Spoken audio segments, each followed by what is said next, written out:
Hello, and welcome to Stir and Tell, the official podcast of the David James Group. I am your host, Drew Navolio. This week, we are excited to have our guest, Kristen Brutskis, Email Marketing Manager from the American Medical Association.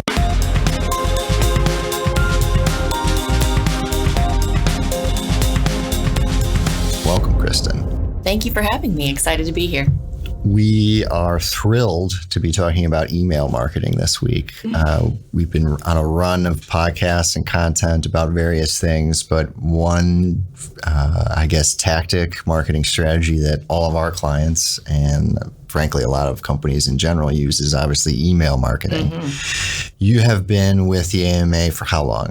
13 years total, 12 of those years doing email. So when we use the word guru, which gets tossed around, it's pretty accurate for you in your instance. I guess I'll accept that, yeah. Sure. So what fascinates me about the AMA is not only its size. David James Group works with varying size organizations, but so how many members again? What's the current count? Do you know? Where does it stand as far as total membership? Total membership, that's a good question. I don't know off the top of my head. I know we're in a couple 100,000. Mm-hmm. And how big of an organization in general, like staff? We have 3 locations. We're headquartered in Chicago, which is the bulk of our employees. There's about 1,100 of us there. And then we have 2 satellite offices in DC and Jersey. Okay. So communicating to a huge member base, large organization. A lot of goals. A lot of goals. A lot of that resides on your email strategy, I'm sure, at least in terms of achieving some of those goals. Mm-hmm. Email plays a big role. For sure. So what I'd like to kind of drill down to is certainly, your size. What have you seen as a scalable best practice? So you've been doing email marketing, as you said, for 12 years. When you started, is there anything, say 12 years ago, that you still see now that, any organization, regardless of size, you would either recommend they deploy or, continue doing or focus on that, would help them in terms of kind of the basic 101s like open rates and click-throughs? Sure. So my standard go-to for that is always relevance. You're always going to see more engagement, higher open rates, higher click-through rates, all of your standard metrics that you're looking at when you're relevant with your content and the content is also relevant to the audience. So the 2 biggest things are targeting. And then once you know who you're talking to, you got to know what you're going to say and make sure that it matters to those people. Mm-hmm. And that's hugely key for association marketing, especially because you're limited to who you're talking to. You've already subset up the population. Mm-hmm. When you're doing retail, you have everybody to talk to. Mm-hmm. When you're an association, especially a membership association, you have your specific member population. Right. Yours is basically the medical community. Doctors. Right. From pre-med, just recently we started speaking to pre-med students, residents, and then physicians, and you can break them down any which way in between those. Is it the same goals, like when you do a campaign specifically, mm-hmm. and say you're, targeting, like you just said, med students mm-hmm. versus practicing MDs?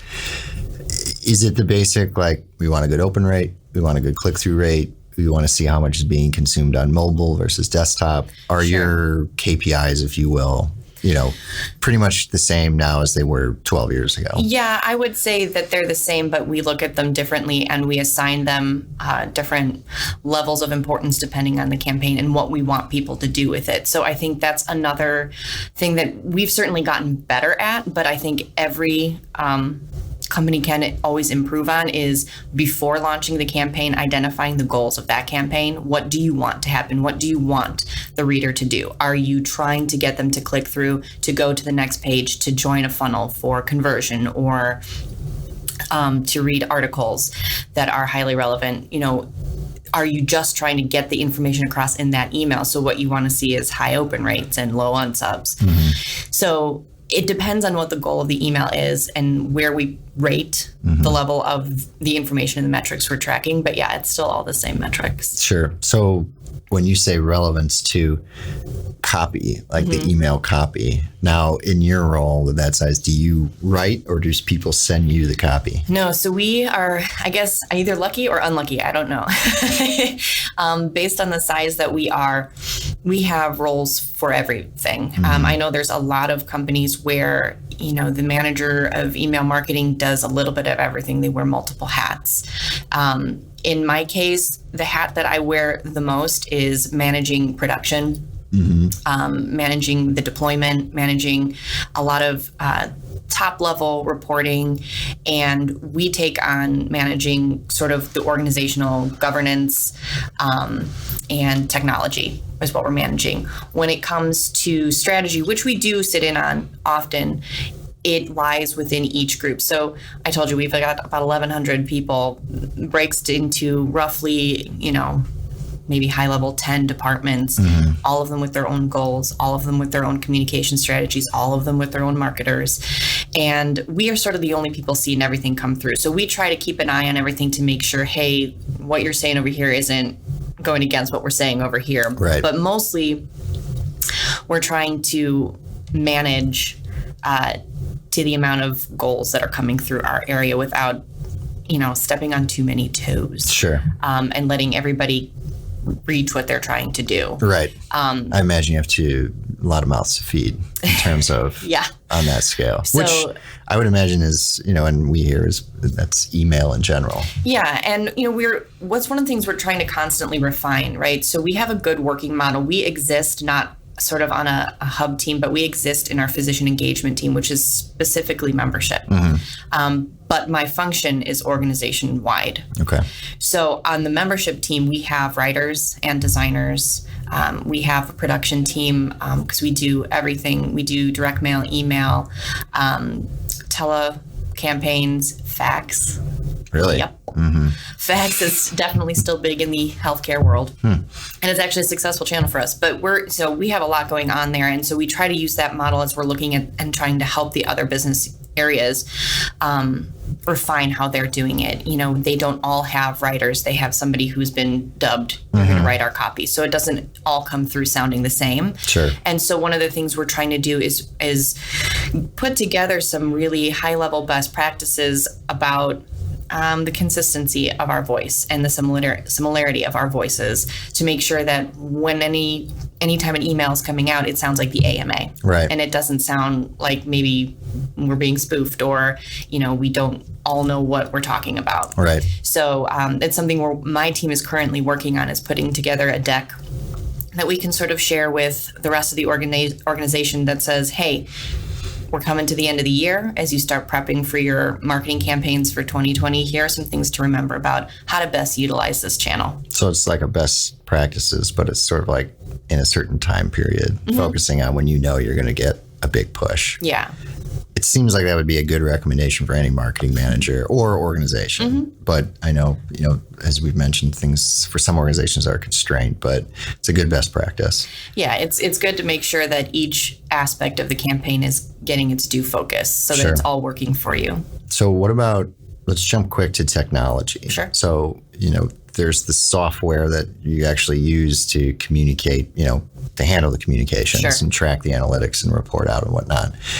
What capabilities, maybe jumping back to like best practices that were around 10 years ago that are still around today, what do you need? What does AMA look at when you're like, okay, we're either using a tool or changing tools? What capabilities does it must have? So I think that, again, goes back to what you're ready to do and what the goals of your campaigns are. There's a lot of technology out there. There's huge players, your Oracles and Salesforce. And then there's new players that are coming in like Iterable that offer a lot of the same technology, but in different ways. Some are more scalable for large enterprise communications and programs, which is where the AMA is going to lie. We have a lot going on. We have a lot of data. I imagine there's quite a bit. Yeah. And, so we have to take a look at a lot of different aspects. And a lot of that is how can, the technology being offered ingest what we need it to? How can it be set up to make sure it's doing what we know we need to do? We have a whole data science department that is doing the larger analytics, looking at breaking our audiences into further groups and identifying different cohorts so that we can continue to refine our marketing strategies and targeting and all of that, tactics being used. So, we're lucky in that regard that we have a whole department to do that. Right. But it does then come down to, a lot of it. And then for the smaller companies, for sure, paying lots of money for a tool you may not use, 50% of. Right. So figure out what it is you can do. What are you ready to do? Are you, AI is the buzzword right now. Everybody wants that as part of a platform. And what I would say is, are you ready to even use that? Do you have your data set up to even get the best possible use out of that functionality? If it's a no, then it's not a requirement right now. Right. If you're literally just doing newsletters, you don't need a $300,000 piece of technology that offers a ton of bells and whistles just because you might use one of them in the future. Right. So we have expanded our campaigns a great deal on the tactics wanting to be used, and we've increased our numbers as far as employees and the talent that we've brought in. And so now we're at a point where lead gen is becoming a much bigger push and focus, and lead nurturing and automating has become our personal buzzword, because we have a lot of old processes and legacy processes that were very manual. And sounds like a lot of associations. It seems to be, yes. All the conferences I've ever been to, anyone that I talk to who also works in association has the same problems, the same hills to get over. And that's just, it's change management. It's not going to change quickly. You got to pick the stuff that matters most and that is going to show the most improvement quickly and sort of focus there first. So we're diving into things one at a time to see where can we, automate this communication or automate this report out. You still need the human touch. You still need people to read it and look at it and quality check everything before you hit launch. Right. But any technology that can help the people do less of the mundane, busy work and more thinking and creating and improving, the better. Right. But you pay for that. You do. You pay for that. But there's a lot of really good stuff out there that is scalable to smaller organizations.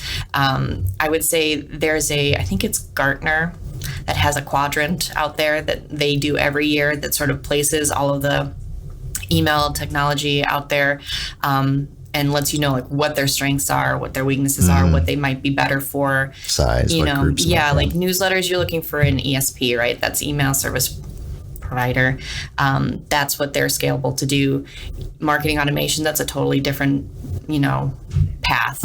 What you're seeing now is a lot of the bigger companies are offering marketing automation as their top, and they're starting to acquire those ESPs. So that is something that they then have, which is a robust email platform. Right. But some of the smaller companies that are just marketing automation, they either don't have email at all or it's an add-on. And so you have to then also purchase, or sign a contract with an ESP to get the full breadth of what you need. All So the product offerings. There's a lot of piecing together, and some companies can have the ability and the budget to piece several different pieces of software together and work with several different companies to get what they need. Some do not. We definitely don't want to do that. We want to find the one that works the best for us so that we can sort of have a one-stop shop. Sure. But that could be an entire podcast in and of itself. Right. The technology. So to kind of wrap up, so you've got, where would you, if you could play it out, email's been around a long time, continues to be sort of a cornerstone of a lot of organizations' communication strategy. Where do you, and it's kind of broad, but where do you see it going? What changes do you see? I feel like an AMA is going to see some of these things before some smaller organizations are, because a lot of people want to work with you. If you're a provider, you're dealing with large numbers, so you're able to see your data sets are bigger and more can be gleaned. But what, aside from processes and technologies, where are you seeing email going for associations? I would say I'm going to go all the way back to the beginning of what we talked about and say relevance in your content and to who you're talking to, because one of the things that I like to try to gently remind all of our marketers is in the email inbox, our competition is not other healthcare organizations. It's everybody who sends email, and that's the same for everybody. So the quality of your email, how it speaks to your consumer has to be on point, because whoever's doing it the best, whether that's a retailer or a membership organization, the consumer is going to compare you to that. Right. They want the best experience. And so you have to make sure you're going to the conferences. Yeah, sometimes the retail best practices don't always apply to associations. It's the hardest part about going to conferences is it doesn't always, come back one-to-one. Right. You have to take some of those and say, okay, how do we apply that in an association environment? But the bottom line is, if they're doing a really good job and they're getting really great numbers, the consumer population is now expecting that from everybody who's sending email. So, everybody's got an inbox. You see how much noise comes through. You see how much you ignore. As the marketer, you got to cut through that. Right. So relevance and really knowing your audience so that you can speak to them when they need to be spoken to and get them the email to take the action when they're ready to take it. Great. Well, thank you for coming on the pod. Absolutely. Today. Thanks for having me. And this will be up on the David James Group website, and hope to talk to you soon. Thanks, Kristen. Great. Thanks, Drew.